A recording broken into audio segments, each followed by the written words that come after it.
My name is Caroline, and I'm the older sister in this story. Growing up, I was always the one who received special attention from my parents, while my younger sister, Sarah, had to fend for herself. It wasn't that she was any less deserving, it's just that no matter what she did, she was always second to me. I'm not proud of it, but I had a lot of issues growing up. From bullying other kids at school to getting expelled for smoking and selling drugs, I didn't exactly follow the rules. But no matter what, my parents always had my back. They shielded me from the consequences of my actions, making excuses for me whenever I messed up. I always felt like they thought I could do no wrong. There was a certain comfort in that, a feeling of being the golden child. It didn't matter what trouble I got into. My mom and dad were there to pick up the pieces. I remember one time when I got caught bullying younger girls at school, the teachers and principal were clear. It wasn't a small issue, and it needed to be dealt with. But when my mom came to the school, she didn't even listen to the teachers. She just defended me, saying I couldn't have done that. I cried, and that was all it took. I was let off with a slap on the wrist. Then came high school, where things escalated even further. At 16, I got into serious trouble when I was caught smoking at school again. But this time, there was more. I was found trying to sell weed. The administration had evidence, and it was undeniable. The school expelled me, but my mom, even the protector, tried to cover it up by telling our relatives I had been sent to a prestigious boarding school. In reality, I was just trying to escape the consequences of my actions. After high school, my parents were still there for me. I wasn't expected to work or support myself in any way. I went on to marry Nick, a man who had no stable income but came from a family of his own problems. My parents once again helped us financially, paying our rent and covering any expenses. It was like I had a free pass to live my life without having to face any of the hard realities of adulthood. While I was living this easy life, Sarah was the one who always had to work hard. She got a scholarship to college and saved up money from her part-time job to help pay for her education. She was responsible, studying hard, trying to make something of herself, and yet my parents barely noticed. They never threw me a party for my achievements, but they bought me whatever I wanted and did everything they could to make sure I never had to struggle. When I found out I was pregnant, I had mixed feelings. Nick and I were already struggling with money, and I wasn't sure how we would make things work. But my parents were thrilled. They seemed so excited to be grandparents. It was the first time in my life I saw them genuinely happy for me. They helped me with everything, financially and emotionally. They bought us a new apartment and even helped with the rent. To them, I could do no wrong, and they were willing to go to great lengths to ensure my life was easy and comfortable. It was around this time that I began to realize just how much I had taken advantage of my parents' unconditional support. I had been given so much, while my sister Sarah had to fight for every bit of help she received. She had worked hard for everything, including the scholarship she received, while I just coasted along, never really having to face the consequences of my actions. But this would all change when my parents made a decision that completely blindsided me. They decided to take the college fund that Sarah had worked so hard to save up and use it to buy me a new apartment. My heart sank as I heard the news. I had always thought that Sarah's money was hers. She earned it. It was meant for her future, for her college expenses. But in that moment, I realized that they had made this decision without asking her and without any consideration of how it might make her feel. My parents explained that since I was already married and pregnant, I needed this money more than Sarah did. They said I deserved it because I was starting a family, and they didn't want me to struggle. They had always taken care of me, and now they were going to do it again. It was a decision that left me stunned, but they were so excited to see me taken care of that I didn't have the heart to argue. But deep down, I knew this wasn't right. It felt like Sarah's hard work was being brushed aside to cater to my every need. My parents had always been this way with me. They never expected me to face any real responsibility. They always had my back, even when I didn't deserve it. But I could see how unfair it was to Sarah, who had to live with the consequences of her own actions while I got everything handed to me. I didn't want to admit it, but I felt entitled to everything I received. I didn't think I had to earn it the way Sarah did. It was like the world revolved around me, and I was okay with that, as long as my parents continued to take care of me. I had been spoilt and protected for so long that I couldn't see how damaging it was for Sarah to constantly be left out of the picture. But it was at that moment, when my parents told me that they had taken Sarah's college fund to buy me an apartment, that I realized just how far they would go to maintain their image of me as the perfect daughter. They had always defended me, no matter what, and now they were going to extreme lengths to ensure that I never had to face the consequences of my actions. As I stood there, listening to them explain their decision, I felt an overwhelming sense of guilt. I had taken so much, and now it was clear to me that my parents would never let me fail, even if it meant sacrificing their other daughter's future. It felt wrong, but I couldn't bring myself to say anything. I didn't know how to confront them without shattering the illusion they had built around me. For years, I had been living in this bubble of protection, but now I was starting to see the cracks. My parents' favoritism had always been there, and now it was impossible to ignore. I had been given everything, and Sarah had been left to fend for herself. And I realized for the first time that no matter what I did, I would never truly be seen for who I was. Just the daughter who always got what she wanted. My younger sister, Sarah, is everything I never was. She is disciplined, hardworking, and academically driven, while I, with all my flaws and mistakes, have always been shielded by our parents. I could never understand why, despite all her hard work and effort, she always seemed to get less attention and recognition than I did. I was the one who was always protected, never forced to deal with consequences, while Sarah had to struggle for everything she had. Growing up, I never had to worry about money or academics.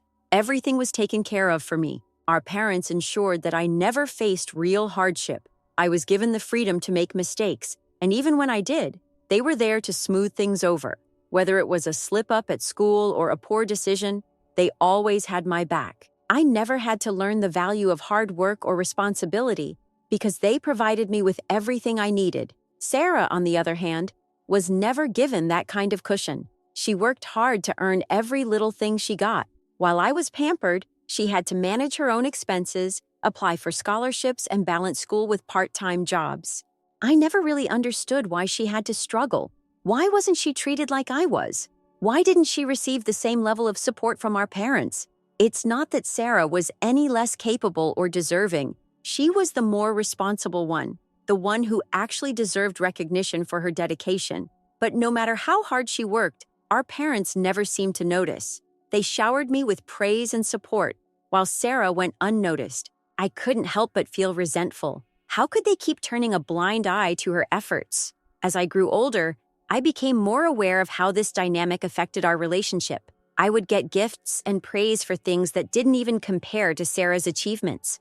And every time I got something, whether it was money, attention, or recognition, I couldn't help but feel that it should have gone to Sarah instead. She was the one who had worked hard to get into a good school, to keep up with her responsibilities, but it was always me who was in the spotlight. The tension grew over the years. I continued to receive everything on a silver platter, while Sarah fought for even the smallest things. She was always the quieter one, the one who never complained, but I knew that beneath her calm exterior, she was frustrated. How could she not be? While I had been pampered and given everything I wanted, she was expected to fend for herself, to succeed on her own without any support from our parents. What really bothered me was how our parents refused to see this. I would try to talk to them, but they always dismissed it. They would tell me that they were just looking out for me and that Sarah didn't need the same kind of help because she was stronger. But how could they not see that this was creating a gap between us? How could they not understand that Sarah was the one who deserved more, not less? As I looked back, I realized how much I had taken for granted. I had always expected everything to come easily to me, but I never stopped to consider how much Sarah had to sacrifice to get by. I never acknowledged the pressure she was under, the struggles she faced every day just to be noticed. I had been blind to it all, and yet, despite all of this, Sarah had never once complained. She had never asked for special treatment, never demanded the attention I so often got. She had simply carried on, quietly doing what needed to be done, even when no one was watching. I couldn't help but feel guilty. In all my years of receiving praise and support, I had never stopped to think about how it made Sarah feel. I had never once considered how my parents' favoritism might be affecting her. I had always thought of myself as the lucky one, the one who had it easy. But now, as I watched Sarah work so hard without receiving the same recognition, I realized just how unfair it all was. I could never make up for the years of neglect that Sarah had endured, but I began to understand the pain she had been carrying all along. It wasn't just about getting less than me, it was about being invisible, being overlooked in a family that valued the wrong things. And the more I thought about it, the more I realized how much I had failed to see. I wasn't the one who had worked hard. I wasn't the one who had struggled. That had always been Sarah. And as much as I wanted to change things, I knew I couldn't.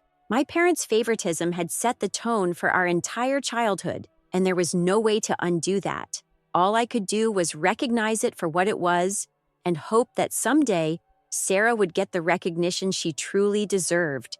When I found out I was pregnant, my world felt like it was crumbling. I was terrified. The weight of the future hung over me. How would I manage? How would Nick and I, both still so young, make this work? But to my surprise, my parents were overjoyed. They embraced the news with a level of excitement that, frankly, overwhelmed me. They immediately began making plans, offering support in every way they could, their faces glowing with happiness as though they had just received the greatest gift life could offer. Nick and I were in no position to handle this responsibility on our own.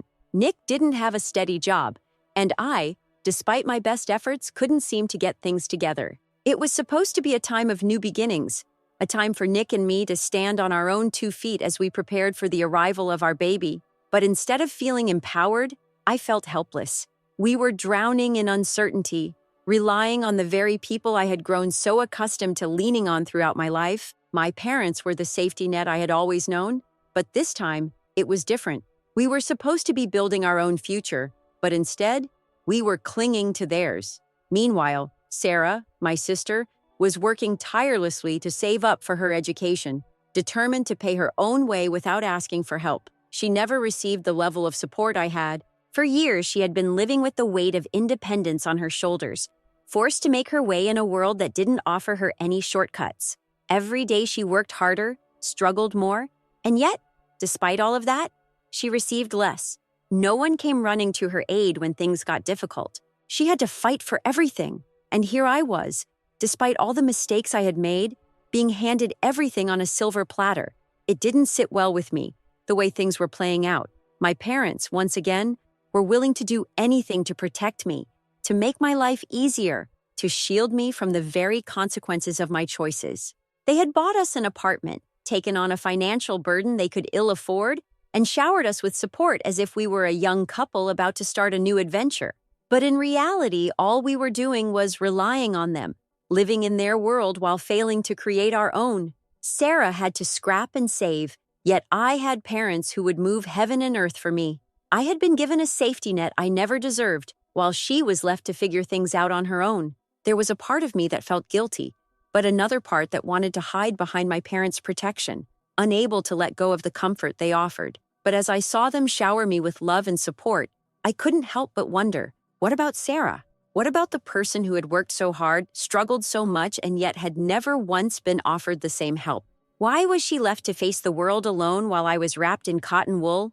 The disparity between us was impossible to ignore. As Nick and I struggled to make ends meet, my parents continued to care for us, providing the help we needed without hesitation. Meanwhile, Sarah was doing everything she could to make her life better, without anyone offering a hand to help her. The contrast was painful. I could see how hard Sarah worked, how much she put into her future, and yet it seemed as though no one cared. It was as though she was invisible, while I was treated like the golden child, the one deserving of all the resources, all the attention, all the care.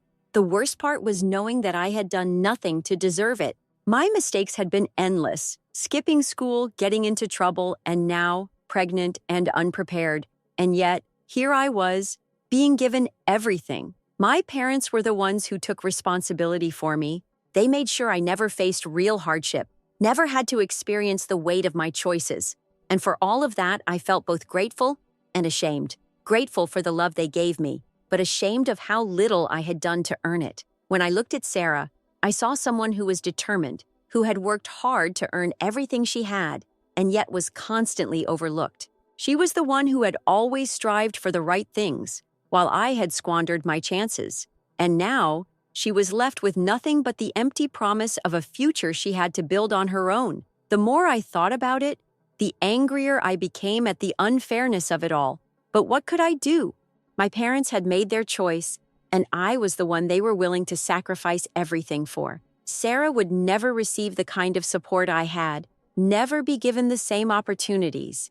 And yet, in some twisted way, I knew I would never be able to escape the guilt of knowing I was the one they always protected, always shielded from the consequences of my actions. Things only worsened as time passed. What I had once seen as a dream, starting a family with Nick, moving into a new home, embarking on the path to adulthood, quickly devolved into an overwhelming nightmare. It all began with the financial support from my parents. At first, it seemed like a safety net, a cushion to soften the blows of reality. They paid for the rent, they provided the emotional backing, and for a while, I was grateful. But as days turned into weeks, then months, I began to feel trapped in a cage of dependency. Nick and I, though we loved each other, found ourselves constantly bickering. The weight of our unspoken fears, the fear of not being able to provide for our child, the fear of disappointing our parents, the fear of an uncertain future, loomed over us like an insurmountable mountain. We fought about money. We fought about how to raise our baby. We fought about everything and nothing at all. What had been a blossoming relationship turned into a battlefield. We were like two people locked in a room, unable to escape the tension, unable to breathe without a sharp word or a cold silence suffocating the air between us. Nick's lack of steady employment gnawed at him, and my own inability to change our circumstances left me feeling powerless, suffocated by the weight of my choices. We were trapped, and I could feel the walls closing in. Meanwhile, I watched Sarah, my sister, prepare for her own future. She was building something on her own, carving out her path, one decision at a time, and she wasn't getting any help. She wasn't getting the support I had. But she never asked for it. She didn't need it. Or at least that's what I tried to tell myself. But watching her struggle, watching her build a future without anyone offering a hand to help, only intensified the guilt I was feeling. It wasn't just about the financial burden anymore. It was the weight of the favor that had been extended to me and the crushing realization that it was because of my own failures that I was receiving such unwarranted aid. It was the imbalance of it all. I had lived my life without consequences, shielded from the repercussions of my actions by parents who refused to let me fail. I had made so many mistakes, but they had always been there to pick up the pieces. They hadn't given Sarah that same luxury, and now, with Nick and me living off their generosity, the resentment that had been brewing inside me grew stronger.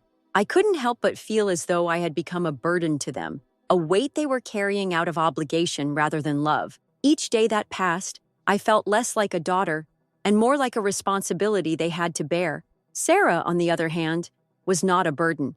She was the child they had never had to worry about, the one they could count on. And yet, they never saw her as enough. They never praised her the way they praised me. They never celebrated her achievements. Instead, they seemed to ignore her, to let her fend for herself, while I was wrapped in their embrace. And I hated myself for it. The fights with Nick were becoming unbearable. We had both changed, and not for the better. The promises we had made to each other, the dreams we had shared, felt distant now. The love that once burnt so brightly between us was now a flickering candle, barely clinging to life. We couldn't seem to find our way back to the people we had once been. We were lost in a sea of uncertainty, treading water in a relationship that was sinking by the day. And I was sinking too. The guilt weighed heavily on my shoulders, and the reality of my choices, of the way I had lived my life, was closing in. I had always thought that love, that the right intentions, would be enough, but love, I had learnt, was not enough to keep a family together, especially when it was built on the shaky foundation of mistakes and unaddressed issues. There were moments, though, when I would look at Sarah from a distance, and for a brief second, envy would gnaw at me. She had the strength to stand on her own, to make her way without the crutches of family support, and I admired her for it. But it also crushed me to know that, despite everything I had done, despite the protection my parents had lavished on me, she would never be treated the same. She had built her life on her own terms, while I was still here, tethered to my parents' expectations, still unable to move forward. Every step I took toward independence felt like a step away from the life they had always envisioned for me. They couldn't see it. They couldn't see how much it hurt me to be the one always protected, always sheltered. They couldn't understand why I felt like I was suffocating, even as they tried to do what they thought was best for me. As Nick and I continued to fight, as my parents continued to shield me, I knew deep down that I needed to break free. But it was never that simple. The love I had for Nick, the love I had for my parents, the love I had for my unborn child, it all tangled up inside me, confusing me, clouding my judgment. And as the days went on, I couldn't help but wonder if it was too late for me to find my own way, too late to make my own decisions, too late to stop being the person my parents had molded me into. The day I left Jimmy on my parents' doorstep was the hardest moment of my life, yet somehow it felt like the only option left. I remember standing at the door, my heart pounding in my chest, the weight of the decision pressing down on me like an unbearable stone. In the back of my mind, I knew it was wrong. I knew I was making a choice I would regret, but I couldn't escape the suffocating fear that had consumed me. I had no more strength left to fight, no more strength to carry the weight of motherhood, a weight I felt I was never meant to bear. I had failed Jimmy. I had failed my parents. I had failed myself. The letter I left behind was my only form of explanation, a final plea for understanding, even though I knew that no one could truly understand. I couldn't keep pretending to be something I wasn't. I couldn't continue the act of being a mother when I wasn't capable of it. The reality of my life with Nick had crushed me. The chaos, the instability, the constant struggle, everything had become too much. The lies I had told myself, the belief that somehow things would get better, had all unraveled in an instant. For years, my parents had shielded me, cleaned up my messes, made excuses for my failures, and protected me from the consequences of my actions. They had created a safe cocoon around me, a bubble where nothing was ever really my fault, and where I could avoid facing the harsh realities of life. But I was no longer a child. I was no longer someone who could be sheltered. The weight of my actions, the lies, the mistakes, had become too heavy to carry. And in the end, I couldn't run from it anymore. I had grown up with privileges that my sister never received, with opportunities that she could only dream of. While I took everything for granted, Sarah had worked hard for everything she had, earning her own way in the world. And here I was, struggling to make sense of my own choices, realizing too late that I had been given everything on a silver platter, only to squander it. I knew that abandoning Jimmy was a betrayal, not just to him, but to everything my parents had tried to build for me. Yet, in that moment of despair, I could no longer see another way out. I had reached my breaking point. As I left the letter on the doorstep, I couldn't shake the nagging feeling that my life had fallen into irreparable pieces. I had no clear plan, no direction, no purpose anymore. I thought I had it all figured out once, but now I was nothing more than a failure, clinging to the remnants of a life that had never been truly mine to begin with. Leaving Jimmy in my parents' care, no matter how much I tried to rationalize it, was an act of cowardice. But I couldn't bear the thought of raising him in the environment I had created, one full of uncertainty and neglect. I thought, in some twisted way, that this was what was best for him, that he deserved better than what I could offer him. I told myself that by walking away, I was giving him a chance for a better life than the one I had led. It didn't take long for the guilt to set in. Even as I drove away, even as the miles between me and my family grew, I felt the weight of my decision heavy on my chest. I felt sick to my stomach, knowing that I had just made a choice I would never be able to undo. I couldn't escape the haunting image of Jimmy, his small face confused and frightened as he was left behind, and in that moment, I realized just how much I had failed him. But as much as I tried to turn back, there was no going back. I had crossed a line, and now I had to live with the consequences.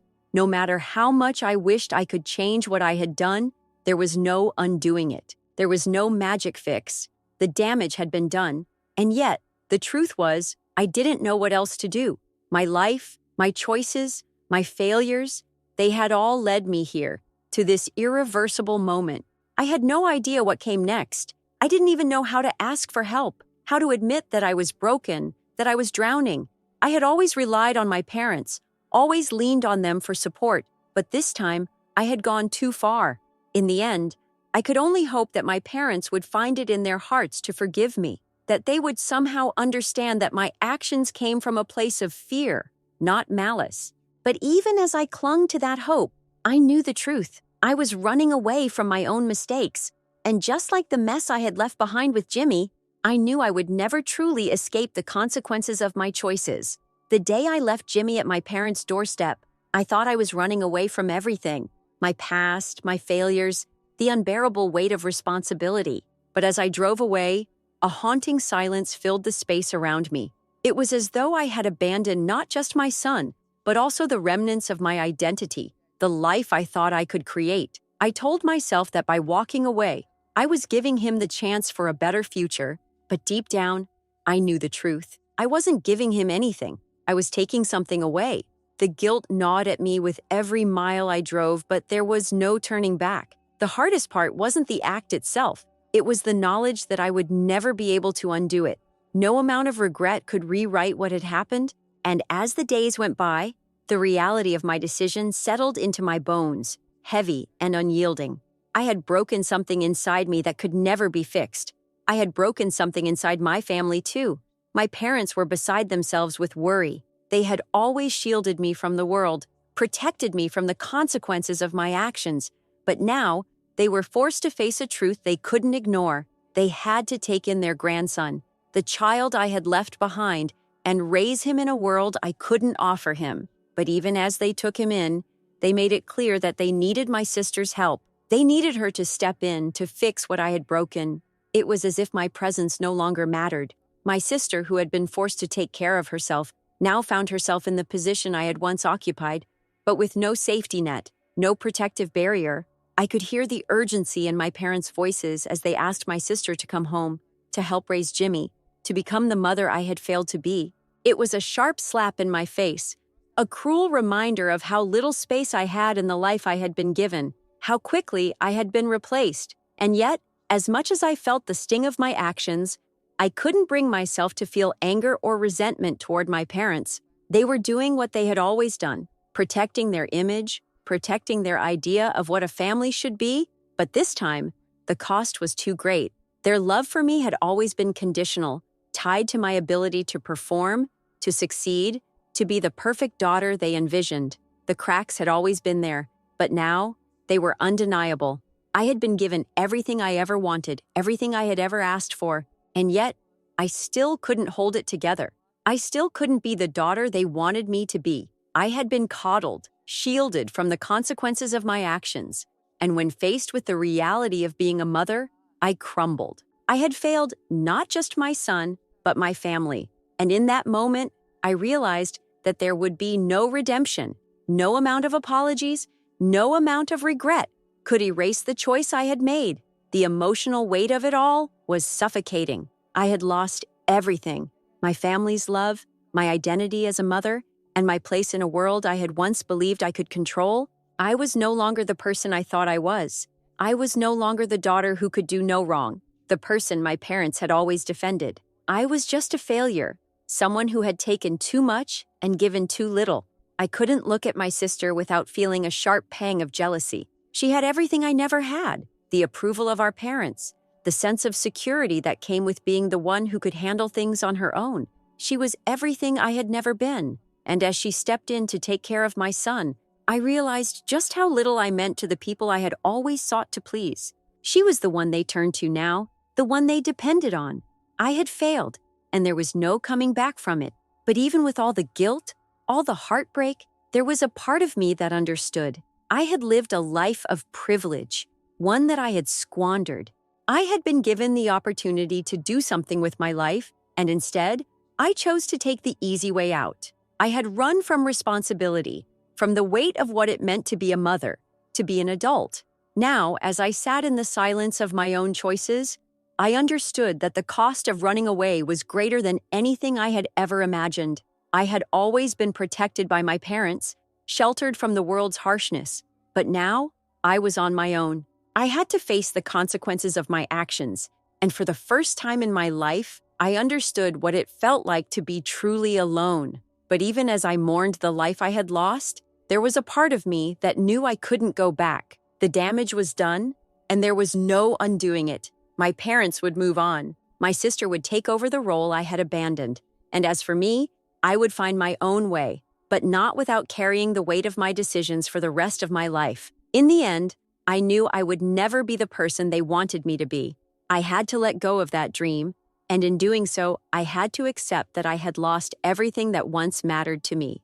The only thing I could do now was move forward, even if it meant leaving behind the remnants of a family that would never be the same again.